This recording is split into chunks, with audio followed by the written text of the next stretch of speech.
ওলি মাত্র 4 বছর বয়সে যিনি কোরআন মাজিদ দেখে নাজেরা পড়া কমপ্লিট করেছিলেন, বলেন সুবহানাল্লাহ। মাত্র 3.5 বছর বয়স আমার আলা হযরত রাদিয়াল্লাহু তাআলা আনহু, যখন মাত্র 3.5 বছর বয়স, তিনার কি ব্যক্তিত্ব, তিনার কি বিশেষত্ব, তিনার কি খুশুসিয়াত, আজকে দুটো কথা শুনে যান। মাত্র 3.5 বছর বয়স বেরেলির গলি গলিতে ঘুরে বেড়াচ্ছে। আজ আপনাকে বলি, যিনারা বেরেলি শরীফ গিয়েছেন আপনারা দেখে থাকবেন, আমি অধম আলহামদুলিল্লাহ কমবেশ 4 থেকে 4.5 বছর বেরেলি শরীফে আমার লেখাপড়া করার সুযোগ হয়েছে। তো সুবহানাল্লাহ, তো আপনারা দেখবেন যে বেরেলি শরীফের ওই যে আলা হযরত রাদিয়াল্লাহু তাআলা আনহুর মাজার শরীফ যেখানে আছে, গলি গলি রাস্তা, দেখে মনে হয় যে সব গেলায় একই রকম রাস্তা। তো কিতাব সাক্ষী দেয় যে যখন 3.5 বছর বয়স গলিতে ঘুরতেছেন, তো তাকিয়ে দেখতেছেন যে একজন আরবি ব্যক্তি, আরবের ব্যক্তি, আরবি লেবাস পরে মানুষের সাথে আরবি ভাষায় কথা বলতেছেন।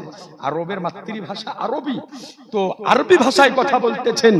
তো ওই সময়তে আলা হযরত রাদিয়াল্লাহু তাআলা আনহু মাত্র 3.5 বছর বয়স, এখনো মসজিদে যাননি, এখনো মাদ্রাসায় শিক্ষা নিতে যাননি, এখনো মক্তবে যাননি, এখনো উস্তাদের নিকটে যাননি, এখনো কিতাব পড়েননি, এখনো ইলমে সরফ পড়েননি, এখনো ইলমে নাহু পড়েননি, এখনো ইলমে ফালসাফা পড়েননি, এখন পর্যন্ত কোন কিতাব পড়েননি।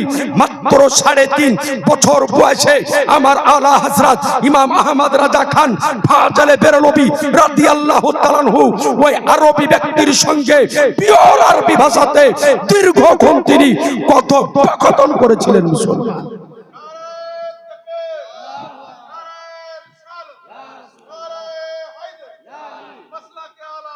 জিন্দাবাদ। আজি জানে মোহতারাম, মাত্র 3.5 বছর বয়সে একজন আরবি ব্যক্তির সঙ্গে পিওর আরবি ভাষায় দীর্ঘক্ষণ কথোপকথন করেছেন। এ আজি জানে মোহতারাম, আজ আপনার নিকটে আরজ করতে চাই যে আলা হযরত রাদিয়াল্লাহু তাআলা আনহুর তিনার জীবনী, তিনার খানদানের জীবনী যদি আলগা করেন তো পুরো খানদানকে খানদানি ছিলেন আলিমানা খানদান, বলেন সুবহানাল্লাহ। তিনার পিতা ছিলেন শাহ নাকি আলী খাঁ আলাইহি রহমাতুর রিদওয়ান, বিখ্যাত আলেমে দ্বীন ছিলেন।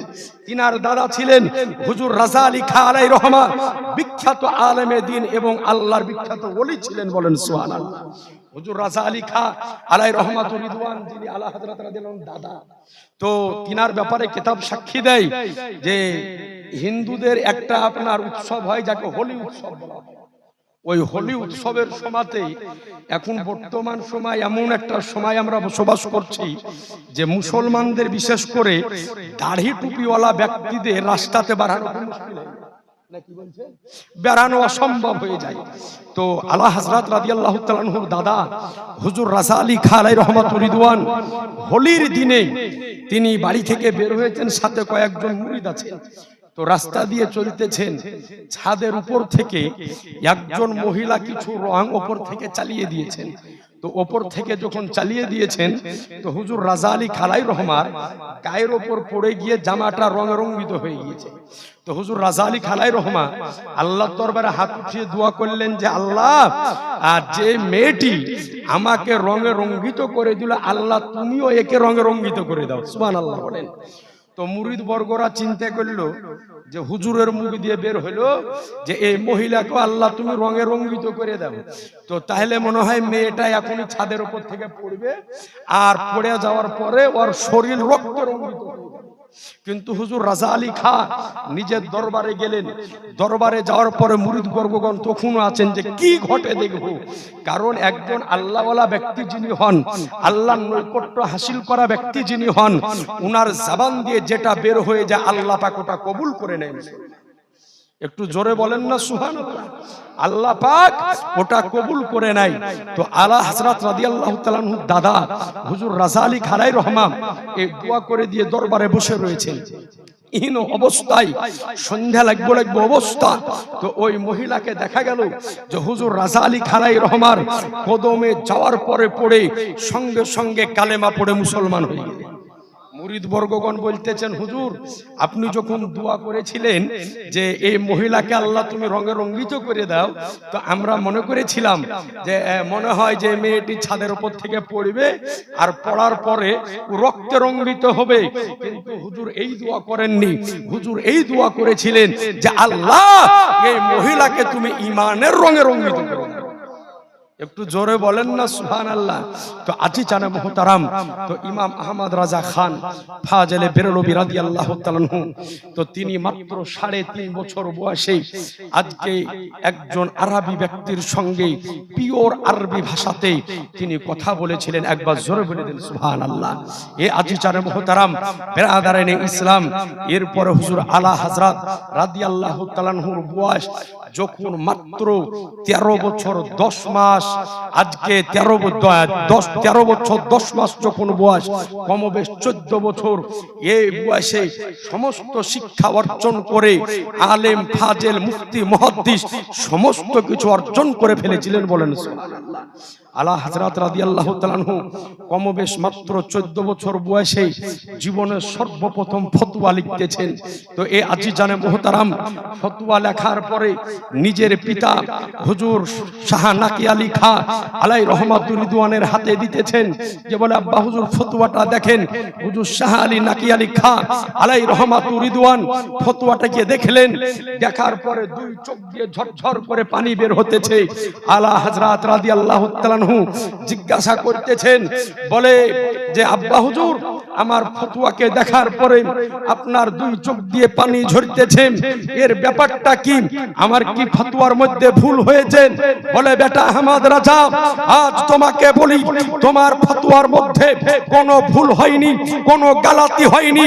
আজকে তোমার ফতোয়া দেখার পরে আমার চোখে যেই পানি দেখতেছো, এই পানি আবেগের পানি নয়, এই পানি দুঃখের পানি নয়, এই পানি কষ্টের পানি নয়, বরং বেটা এই পানি হলো আনন্দের পানি, এই পানি হলো উল্লাসের পানি, এই পানি হলো খুশির পানি।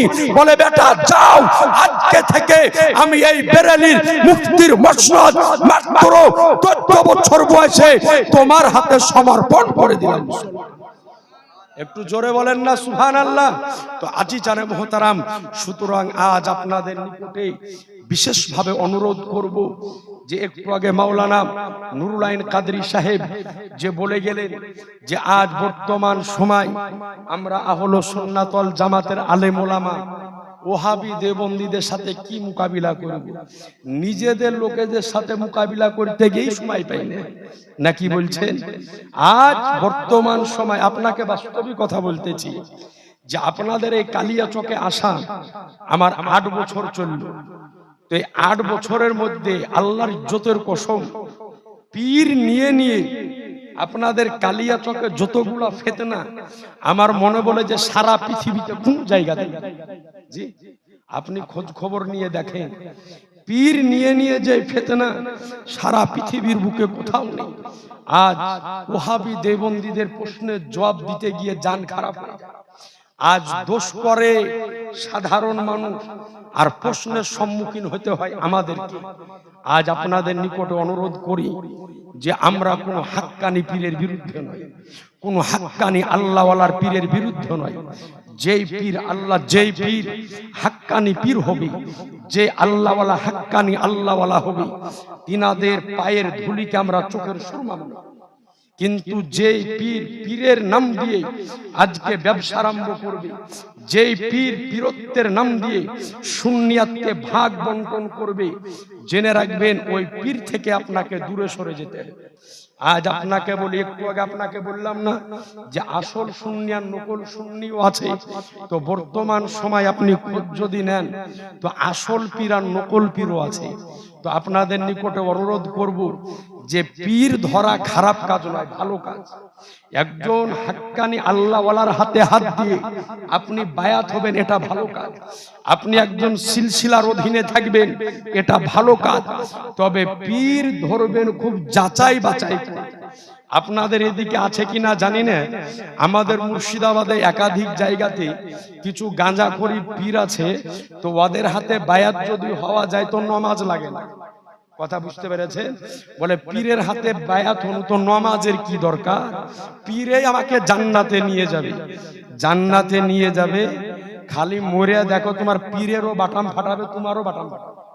জি, খালি মরিয়া দেখো, ফারিস্তারা অপেক্ষা করতেছে। পীরের দরবারে আমরা কেন যাব? একটু আগে ভালো করে বুঝুন। আপনাদের ঘুম আসছে কি? ঘুমাচ্ছেন কি? এই যে ওরা বলছে আমাদের ঘুম আসছে। একটু জোরে সুবহানাল্লাহ বলেন দিনি, আর একটু জোরে বলেন সুবহানাল্লাহ।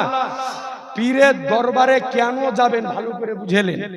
অনেকেই মনে করে যে পীরের দরবারে যাব আমার 5 তলা বাড়ি হবে, পীরের দরবারে যাব লটারিতে টাকা লাগাবো 1 কোটি টাকা পাবো। ওরে বাপ রে, পীরের দরবারে টাকার লোভে যাবে। জি না, আপনি পীরের দরবারে যাবেন আল্লাহ এবং আল্লাহর রাসূলকে পাওয়ার জন্য। আপনার নিকটে আজকে বলে যায় যে আপনি পীরের দরবারে যাবেন আল্লাহ এবং আল্লাহর রাসূলকে পাওয়ার জন্য। আরে একজন কামেল মুরিদ তো হলো ওই ব্যক্তি যে পীরের হাতে হাত দেওয়ার পূর্বে ও ছিল 5 ওয়াক্তের নামাজি, আর পীরের হাতে হাত দেওয়ার পরে ওই ব্যক্তি হয়ে যায় 6 ওয়াক্তের নামাজি, অর্থাৎ ওই তাহাজ্জুদ পর্যন্ত পড়ে। কিন্তু দেখা যায় যে ও পীরের দরবারে যাওয়ার আগে নামাজ তো পড়িতক না, ও পীরের দরবারে যাওয়ার পর আবার বিড়ি খাওয়া ধরে গেছে। সাবধান, আপনার নিকটে আরজ করি, আপনাকে বলে যাই যে পীর, কোন পীর আপনাকে জান্নাতে নিয়ে যাবে না। পীরের কাজ কতটুকু? আপনাকে জান্নাতে রাস্তা দেখিয়ে দিবে, আপনাকে এটা দেখিয়ে দিবে যে বাবা এটা হলো জান্নাতের রাস্তা, এটা হলো জাহান্নামের রাস্তা। এই রাস্তায় যদি চলো জান্নাতে যাবে, এই রাস্তায় যদি চলো জাহান্নামে যাবে। সুতরাং একজন পীর জান্নাতের রাস্তা দেখিয়ে আপনাকে গাইড করবে। এই জন্য পীরের দরবারে আমি আপনি যাই, আপনার ঈমানের হেফাজত করবে। এই জন্য আমি আপনি যাব, আপনার ঈমানের আজকে গাইড করবে। এই জন্য আমি আপনি যাব আল্লাহ ওয়ালার দরবারে। এই কারণে যাব আল্লাহ এবং আল্লাহর রাসূলকে পাওয়ার জন্য। জেনে রাখবেন, যেই পীরে নামাজের কথা বলে না, যেই পীরে রোজার কথা বলে না, যেই পীরে হজ ও যাকাতের কথা বলে না, যেই পীরে বাপ মায়ের খিদমতের কথা বলে না, যেই পীরের দরবারে যাওয়ার পরে আজকে মুরিদ বর্গ নামাজ থেকে দূর হয়ে যায়, রোজা থেকে দূর হয়ে যায়, হজ থেকে দূর হয়ে যায়, যাকাত থেকে দূর হয়ে যায়, বাপ মায়ের খিদমত থেকে দূর হয়ে যায়, ওই রকম পীরের দরবারে যাওয়া হলো শরীয়তের বিধানে হারাম হারাম হারাম লেখা আছে। সুতরাং ওই রকম দরবার থেকে দূরে থাকতে হবে। বরং পীরে তো আপনাকে নামাজ ধরাবে, পীরে তো আপনাকে দাড়ি রাখা করাবে, পীরে তো আপনাকে বাপ মায়ের খিদমত করা শিখাবে।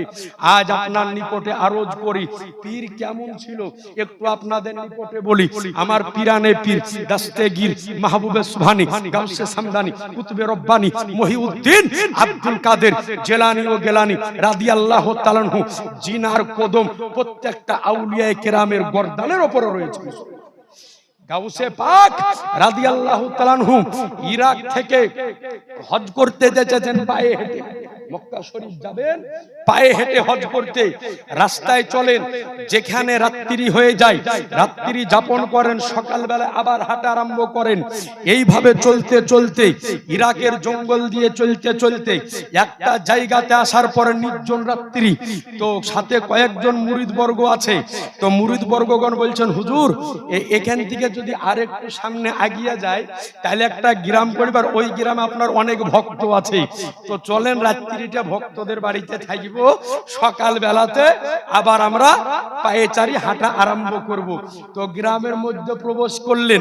প্রবেশ করার পরে গাউসে পাক রাদিয়াল্লাহু তাআলা আনহুকে আজকে তিনার মুরিদ একজন বলতেছেন, হুজুর এখানে প্রথমে যে বাড়িটা পড়বে আপনার এই মুরিদের বাড়িটা হলো গরিব বাড়ি, একেবারে গরিব, তালপাতার ছাউনি বাড়ি। কিন্তু আর একটু পায়ে হেঁটে যদি যাই তো বড় লোক মুরিদ আছে, ওই দিকে চলেন। তো গাউসে পাক রাদিয়াল্লাহু তাআলা আনহু কেমন পীর ছিলেন, বলতেছেন, বাবা বড় লোক মুরিদের কাছে যাওয়ার দরকার নাই, আমার এই গরিব মুরিদের কাছে চলো, রাত্রি গরিব মুরিদের বাড়িতেই থাকবো। সুবহানাল্লাহ বলবেন না? বলছেন গরিব মুরিদের বাড়িতে থাকবো, রাত্রি বেলাতে দরজায় খটখট করে আওয়াজ, গরিব মুরিদ বের হয়েছেন, তো দরজা খুলে দেখতেছেন যে হুজুর গাউসে পাক দাঁড়িয়ে রয়েছেন। জোরে বলেন না সুবহানাল্লাহ। আনন্দ হবে না বেজার হবে? মন তো বিশাল আনন্দ। আরে আমার মতো একজন ফুটিয়া মার্কা আলেম যদি কারো বাড়িতে যায় তো বাড়িওয়ালা খুশি হয়ে যায়, নাকি বলছেন? আর গাউসে পাক গিয়েছেন তো কত আনন্দ, সাথে কয়েকজন মুরিদ, গরিব মুরিদ চিন্তা করছেন হুজুর আইলেন, বসাবো কোথায়, রাখবো কোথায়, ঘর তো ওই রকম নাই, নিয়ে যাওয়ার পরে নিজের ঘরে রাখলেন। চিন্তা করছেন গরিব মুরিদ, বাড়িতে তো কোনো খাবার নাই, হুজুরকে কি খাওয়াবো? কিন্তু গাউসে পাক রাদিয়াল্লাহু তাআলা আনহু এই রকম ছিলেন যে তিনি আগেই জেনে গিয়েছিলেন যে আমার এই মুরিদ আর মুরিদের স্ত্রী আজ 3 দিন ধরে তারায় না খাওয়া অবস্থায় রয়েছে, আগে থেকেই জেনে গিয়েছিলেন। তো গাউসে পাক রাদিয়াল্লাহু আনহু বলছেন যে বাবা আমাদের খাওয়া দাওয়া লাগবে না, রাত্রি কেন থাকবো, সকালে বের হয়ে যাবে, তো খাওয়া দাওয়ার ব্যবস্থা করতে হবে না, তুমি থাকো। তো গাউসে পাক রাদিয়াল্লাহু আনহু গরিব মুরিদের বাড়িতে রাত্রিতে থাকিলেন। সকাল বেলাতে চারিদিকে খবর হয়ে গেল যে অমুক বাড়িতে গাউসে পাক আছে। তো লোকের বিশাল ভিড় যে হুজুরের সাথে একটু দেখা করব। একজন মুরিদ আসার পরে বলছে হুজুর এখান থেকে কিছু দূরে আমার বাড়ি, রাত যদি আপনি আমার বাড়িতে থাকতেন তো আপনার যত গেলা ভক্ত আপনার সাথে দেখা করতে এসেছে সবাইকে উট জবাই করে আমি গোশত দিয়ে ভাত খাওয়াইতাম। তো গাউসে পাক বলছেন যে সত্যি খাওয়াইতাক? বলে হ্যাঁ। বলে উট গেলা আছে কি? বলে হুজুর আমার বাড়িতে বাঁধা আছে। বলে উট গেলা হাজির করো, নিয়ে আসা হলো। বলে যখন আমার ভক্তদেরকে খাওয়াইতা তো উট গেলা হাদিয়া স্বরূপ আমার নিকটে রাখো, রাখা হলো। আর একজন মুরিদ বলছেন হুজুর আমার আর কিছু দূরে বাড়ি ছিল, আমার বাড়িতে যদি যাইতেন তো সবকে গরু জবাই করে ভাত খাওয়াতো। তো বলছে গরু গেলা কই? বলে হুজুর বাড়িতে বাঁধা। বলে লিয়াই তু। বলে ওগুলা কো আনা হলো। কোন মুরিদে বললেন হুজুর ছাগল খাওয়াতো। বলে কই ছাগল? বলে বাড়িতে। বলে লিয়াই। ছাগল, মুরগি, গরু, উট একাধিক গাউসে পাক রাদিয়াল্লাহু তাআলা আনহুকে মুরিদ বর্গগণ হাদিয়া দিলেন। বললেন বাবা বলো এগুলা কাকে দিয়েছো? বলে হুজুর আপনাকে হাদিয়া দিয়ে দিয়েছি। বলে এগুলার মালিক এখন কে? বলে হুজুর এগুলার মালিক হলেন আপনি। বলে যাও এই রাত্রি বেলাতে আমি যে গরিব মুরিদের বাড়িতে ছিল এই মুরিদকে আমি সব দান করে দিলাম। একটু জোরে বলেন না।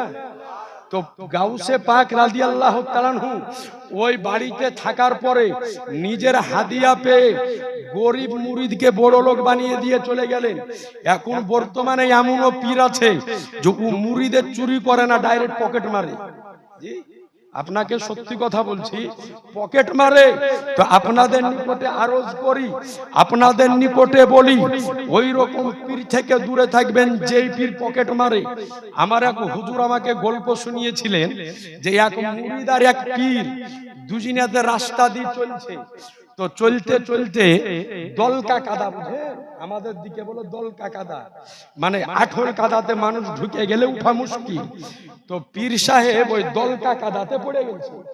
তো মুরিদ তখন দেখছে রে সর্বনাশ হলো, হুজুর তো পড়ে গেছে, উঠাতে।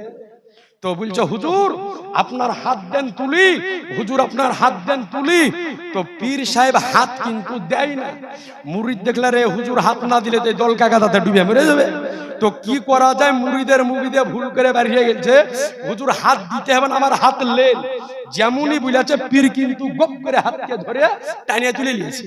তো বলছে হুজুর আপনাকে বারবার বললাম হাত দেন, হাত দেন, দিলেন না। আর যেমন বললাম লেন আর লিয়ে নিলেন। তো বলছে বেটা আমার সারা জীবন লেওয়া অভ্যাস, দেওয়া অভ্যাস, আমার সারা জীবন লেওয়া অভ্যাস, কোনোদিন দেওয়া অভ্যাস নাই। তো তুমি যখন বলেছো দেন, তো আমার তো অভ্যাস, আমার অভ্যাস হচ্ছে নেওয়া। তো যেমন বলেছো যে হুজুর হাত লেন, আমি ধরে নিয়েছি। তো আপনাদের নিকটে আরজ করি আল্লাহ ওয়ালার দরবারে যাবেন শুধুমাত্র একমাত্র আল্লাহ এবং আল্লাহর রাসূলকে পাওয়ার জন্য। আজ আল্লাহর কসম আপনাদের নিকটে আরজ করি যে আজ আমাদের মধ্যে যে ফিতনা ফাসাদের আরম্ভ হয়েছে, একটু আগে মাওলানা নুরুল আইনি সাহেব বলে গেলেন যে পীরে পীরে ঠিক আছে, উনাদের মহব্বত ঠিক আছে, এক স্টেজে 2-3 সিলসিলার পীর দাওয়াত করেন ওনারা চলে আসবে, কিন্তু লাথালাতি হয় মুরিদে মুরিদে, লাথালাতি হয় মুরিদে মুরিদে। আল্লাহওয়ালা উনাদের কানেকশন ঠিক আছে, কারণ ওনারা জানেন যে আমাদের কানেকশন ঠিক আছে। আর লাথি মারামারি করে মুরিদে মুরিদে। তো সুতরাং আমি সকলকে বলবো যে আপনাদের নিকটে অনুরোধ করব যে আপনি রেজভি হন, আপনি কালিমি হন, আপনি আশরাফি হন, আপনি আসবি হন, আপনি রেফাই হন, আপনি বরকাতি হন, আপনি ফাসিহি হন, যে কোনো সিলসিলার মুরিদ আপনি হন না কেন, জেনে রাখবেন আমাদের রাস্তা আলাদা আলাদা হলেও আমাদের সকলের মঞ্জিল, আমাদের মাকসাদ হলো একটাই, সেটা হলো সোনার মদিনা। একটু সুবহানাল্লাহ বলবেন না? আমাদের সকলের মাকসাদ একটাই, সোনার মদিনা। সুতরাং যে কোনো সিলসিলা দিয়ে আপনি সোনার মদিনা পৌঁছে যান, ইনশাআল্লাহ তাআলা দেখবেন আমাদের মধ্যে ঈমান আমল সব ঠিক থাকবে। মুরিদে মুরিদে লাথালাথি বাদ দিয়ে দিবেন, মুরিদে মুরিদে বিতর্ক বাদ দিয়ে দিবেন যে আমার পীর ওই, আমার পীর ওই, আমার পীর অমুক, আমার পীর তমুক। জেনে রাখবেন এই ভারতবর্ষের বুকে আমরা আল্লাহ ওয়ালাকে মানি, আল্লাহ ওয়ালাদের মাজারে যাই, আল্লাহ ওয়ালাদের আজকে মাজার জিয়ারত করতে যাই, আল্লাহ ওয়ালাদের সঙ্গে আমাদের সুসম্পর্ক রয়েছে আলহামদুলিল্লাহ। কিন্তু আপনার দ্বারাতে জানে এই রকম কোন কাজ না হয়ে যায় যে আপনাদের কারণে জানে কোন ওয়াহাবি গায়ের মুকাল্লিদ উলামায়ে আহলুস সুন্নাত ওয়াল জামাতের উপরে আঙ্গুল জানে তুলতে না। কিন্তু আজ আপনাকে আফসোসের সাথে বলতেছি, সারা পশ্চিমবঙ্গের 17-18টা ডিস্ট্রিক্ট আমি ভ্রমণ করি, আসাম যাই, বাংলাদেশ গিয়েছি, তো আমি দেখেছি যে আজ বেশিরভাগ মাজার গালানের অবস্থা এই রকম হয়ে আছে। একাধিক জায়গায় যে আজ মাজার শরীফে যাচ্ছে তো মনে হচ্ছে যে ওর বহিনের বিয়ে খাইতে যাচ্ছে। আপনাদের চলে যান সাদুল্লাহপুর চলে যান, যাওয়ার পরে দেখা মনে হচ্ছে যে মেয়ে মানুষ গেলা যায় তো মনে হয় যে ও পার্কে ঘুরতে যাচ্ছে। ওর পোশাকের ডিজাইন কে দেখে গো? হ্যাঁ, ও বাড়িতে যদি থাকে দুটো পর্দা করে থাকে, আর যেদিন ওই পীর সাহেবের মাজারে ঘুরতে যায় তো আর একদিন কুদাম পাদাম করে চলে যায়। ও নিজে তো পাপ করে করে আরো 10টা বেটা ছেলেকে পাপ করে। সুতরাং ভাই আপনাদের নিকটে বলবো এই দোষ ওদের নয়, দোষ আপনাদের। নিয়ে যান কেন সাথে করে? হ্যাঁ, কে বলে নিয়ে যেতে? যাওয়ার পরে বাগানে বাগানে দেখি যে ঘুরে বেড়ায়, বাগানে বাগানে যে পার্কে শান্তি মেতেছে। সুতরাং আপনাদের নিকটে অনুরোধ করব যে আজ আপনাদের কারণে আমাদেরকে একাধিক জায়গাতে প্রশ্নের সম্মুখীন হতে হয়। দোষ করেন আপনারা আর এর খেসারত দিতে হয় আমাদেরকেই। সুতরাং আপনাদের নিকটে অনুরোধ, একেবারে হাত জোড় করে অনুরোধ করব, পীরের মুরিদে মুরিদে লাথালাথি বাদ দিবেন। কারণ চারিদিকে এমনি তো ওয়াহাবি দেওবন্দিরা আমাদের উপর আক্রমণ করতেছে। এরপরে যদি আপনাদের সাথেই আমাদেরকে আবার বিতর্ক করতে হয় তো এটা একেবারে খারাপ দেখাবে, এতে সুন্নিয়াতের ক্ষতি হবে। আজ আপনাদেরকে বলি, আমার একজন উস্তাদ বলেছিলেন যে এক জঙ্গলের মধ্যে 3টা বুনিয়া ষাঁড় থাকতো। বুনিয়া ষাঁড় বলতে বুনিয়া গরু, মাথায় বড় বড় শিং হয় আর গায়ে বড় বড় লোম হয়, আমাদের দিকে বলে বুনিয়া ষাঁড়। তো ওই বুনিয়া ষাঁড় 3টা বাস করতো, মাথায় বড় বড় শিং। তো 3 জনের মধ্যে একেবারে বিশাল বন্ধুত্ব ছিল, একেবারে একসঙ্গে চলাফেরা করতো, একসঙ্গে ঘাস খাইতো। তো এদেরকে কেউ কোনোদিন আক্রমণ করতে পারত না। তো একদিন বনের রাজা সিংহ চিন্তা করলো যে আমি কি করব, আমাকে তো খাইতে হবে। তো 3টা ষাঁড় চলছে আর ওদের শরীরে একেবারে গোশে দলদল করছে। তো চিন্তা করলে যে যাই আর 3 জনের উপর আক্রমণ করি, একটাকে যদি ধরে নিয়ে যেতে পারি তাহলে আমার 15 দিনের চিন্তা নেই। নাকি বলছে? একটা বুনিয়া ষাঁড় যদি ধরে নিয়ে যেতে পারি তো 15 দিন বিন্দাস আমার ঘুমিয়ে ঘুমিয়ে খাওয়া হবে। তো 3টে একসাথে চলছে আর ইয়া ইয়া সিং 3 জনার। তো আপনার 3 জনাকে যাওয়ার পরে সিংহ যেমনই আক্রমণ করতে যাবে একেবারে 3 জনাতে 3 সিংহের গুঁতে দিয়েছে। আর সিংহের অবস্থা কেরাসিন, বনের মধ্যে এসে দুম করে শুয়ে গেছে। শুয়া যখন গেলছে মাজা ভেঙে নিয়ে, তো তখন বনের রাজার অবস্থা এরকম, অন্যান্য পশু পাখিরা রাজার অবস্থা দেখতে যাচ্ছে। যাওয়ার পরে বলছে হুজুর আপনার অবস্থা কেন এরকম? বলে আর বলিস না, এই সিংহতে এই ষাঁড় 3টাকে খাইতে গেল, শুনো 3 ষাঁড়ে 3 গুঁতে দিয়ে আমার অবস্থা খারাপ করে দিয়েছে। সকাল থেকে সন্ধ্যা হয়ে যায়, সন্ধ্যার সময়তে একেবারে শিয়াল পণ্ডিত যাওয়ার পরে পৌঁছালো, সিংহের অবস্থা দেখার লাগে। শিয়াল পণ্ডিত বলছে যে হ্যাঁ গো মামা তোমার অবস্থা এরকম কেন? তো বলে আর পুলিশ নিয়ে গেলছিলাম সিংহ তিনটাকে খাওয়ার লাগে, আমাকে এমন মার মেরেছে আমার কোমর ভেঙে দিয়েছে। তো বলছে যে আপনারও বোধবিদ্যার জ্ঞান বুদ্ধি নাই গো, আপনি ওই সাহার তিনটাকে খাবেন তা আমাকে বলতে পারেননি, আমি ধরে নিয়ে চলে আসবো। সিংহ তো মাথা গরম যে হবে, আমাকে দেখে গোটা বন কাঁপে, আমাকে দেখে গোটা বন ডরাই, আর আমি পারলাম না ধরে আনতে, তুই ধরে আনবি। তার মানে বলছে চিন্তা করিয়েন না, সকাল হতে দেন, কালকে সন্ধ্যার মধ্যে যদি এই তিনটে সাহারকে ধরে নিয়ে এসে আপনার নিকটে হাজির যদি করতে না পারি তো পণ্ডিত থেকে আমার নাম আপনি কাটিয়ে দেবেন। বলে যা। সকাল হলো, শিয়াল পণ্ডিত এক ধাপ দু ধাপ করতে করতে ওই সাড়ে তিনের নিকটে পৌঁছালো। পৌঁছানোর পরে দেখছে তিন সাড়ে আনন্দে ঘাস খাচ্ছে। শিয়াল পণ্ডিত পেছন থেকে যে বললেন যে গুড মর্নিং স্যার। তো তিনটে সাহারে উত্তর দিল গুড মর্নিং স্যার। তখন শিয়াল বলছে যে তোমাদের তিনজনাকে বলিনি, তোমাদের মধ্যে যে বড় তাকে বলেছি। তো যার মাথায় বড় বড় শিং, তো বলছে আমি তোদের মধ্যে বড়, আমাকে দিয়েছে গুড মর্নিং শিয়াল পণ্ডিত। তখন যার একটু শরীর মোটাও বলছে বললে শুনবো, আমি বড়, আমাকে গুড মর্নিং দিয়েছে। তারপরে তিন নাম্বারটা বলছে কি পাগলাম করছিস, তোদের সাথে দীর্ঘদিন আমি আছি, আমাকে দিয়েছে গুড মর্নিং। তিনজনার মধ্যে যুদ্ধ লেগে গেল যে গুড মর্নিং কাকে দিয়েছে। তিনজনায় যুদ্ধ করতে করতে সিং নিজেদের ভেঙে ফেললো। শিয়াল পণ্ডিত তিনজনাকে ধরার পরে সিংহের নিকটে হাজির।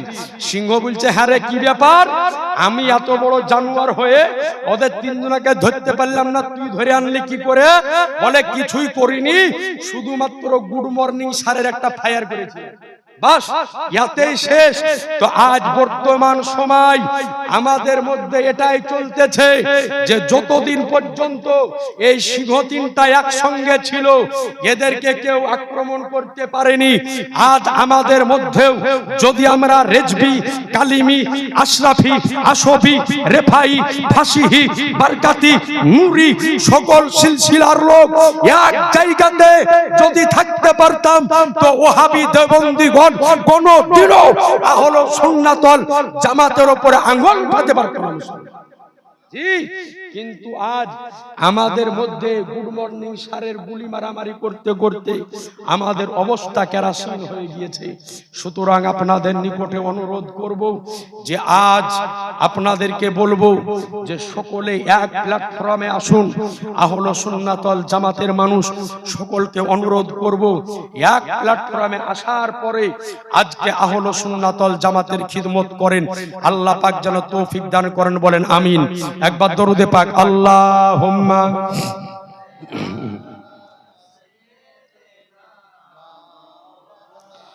মুহাম্মদ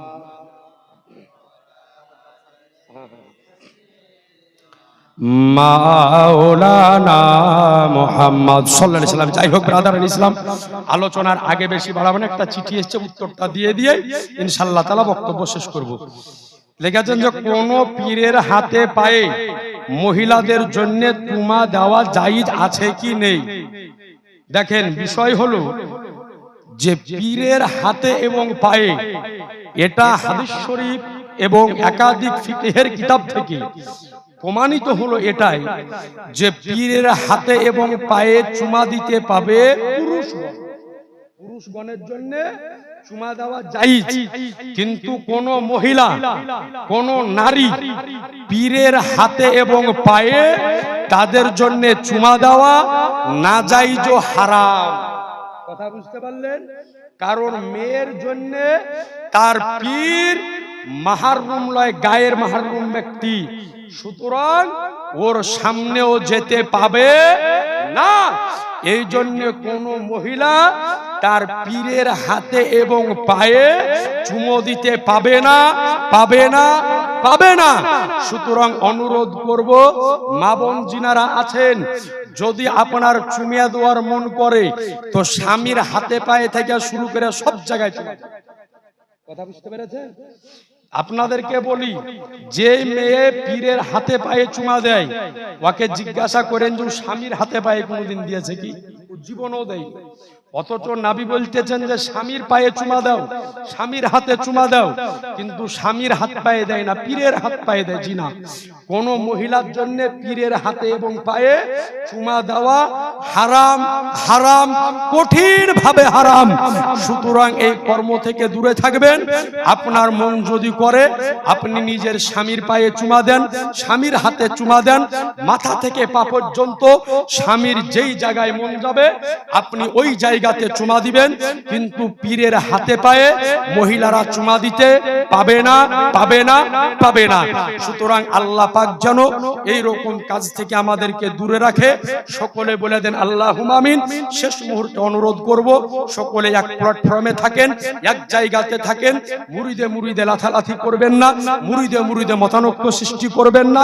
জেনে রাখবেন আমরা সকলে আহলে সুন্নাত ওয়াল জামাতের মানুষ। আর মাসলাকে আলা হযরত হলেন আসল সুন্নি জামাত, আজকে চিহ্নিত করার থার্মোমিটার। সুতরাং এই মাসলাকে আলা হযরতের ছায়া তলে আমাকে আপনাকে থাকতে হবে। সকলে বলে ইনশাআল্লাহ। ওয়া আখিরি দাওয়ানা আনিল হামদুলিল্লাহি রাব্বিল আলামিন। সকলে একবার পড়ি আস্তাগফিরুল্লাহ রাব্বি মিন কুল্লি যামবি ওয়া তুবু ইলাইহি ওয়ালা হাওলা ওয়ালা কুওয়াতা ইল্লা বিল্লাহিল আলিয়্যিল আযীম। লা ইলাহা ইল্লাল্লাহ মুহাম্মাদুর রাসূলুল্লাহ সাল্লাল্লাহু আলাইহি সাল্লাম। আসসালামু আলাইকুম ওয়া রাহমাতুল্লাহ।